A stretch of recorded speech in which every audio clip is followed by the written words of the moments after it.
တိုင်းနိုင်ငံများအတွက်ဆုတောင်းခြင်းဘယွန်းဒီနိုင်ငံအတွက်ဆုတောင်းပါဟေရှာယအနာဂတ်ကျမ်းအခန်းကြီး1အငယ်19ကောင်းသောအကျင့်ကိုကျင့်အံ့သောငါသင်ကြလော့တရားသဖြင့်ပြုခြင်းငါရှာကြံကြလော့ကောက်သောအရာကိုဖြောင့်စေကြလော့မိဘမရှိသောသူတို့ဖို့တရားသဖြင့်စီရင်ကြလော့မုတ်ဆိုးမတို့၏အမှုကိုဆောင်ကြလော့အာမင်ဆုတောင်းကြပါစို့အိုထာဝရဘုရားဘုရားကြီးကျေးဇူးတော်အပေါင်းကိုချီးမွမ်းကြပါ၏ရှေ့တော်မောင်း၌တိုးဝင်လျက်ဘယွန်းဒီနိုင်ငံအတွက်ဆုတောင်းကြပါ၏ထိုနိုင်ငံသည်ပြစ်မှားမိသောအပြစ်အလုံးစုံအတွက်တိုးဝင်ဝင်ချနောင်တရရန်နှင့်ထိုနိုင်ငံ၏အပြစ်အလုံးစုံကိုခွင့်လွှတ်တော်မူပါရန်တောင်းပန်အသနာခံကြပါ၏ပါ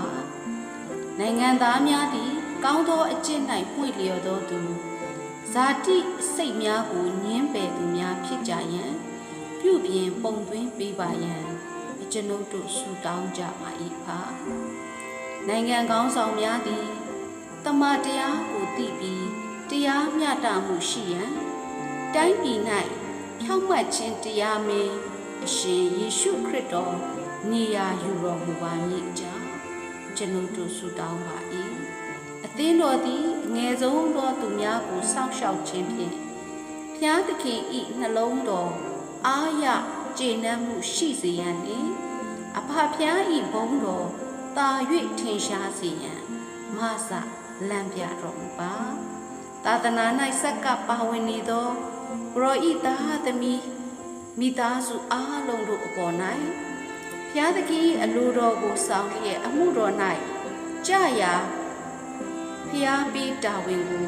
ဥလည်မတုံရိုသေစွာထမ်းဆောင်ပါဝင်အစေခံနိုင်ကြစေရန်သခင်ယေရှုဖျားနာမ၌ဆုတောင်းကြပါ၏အာမင်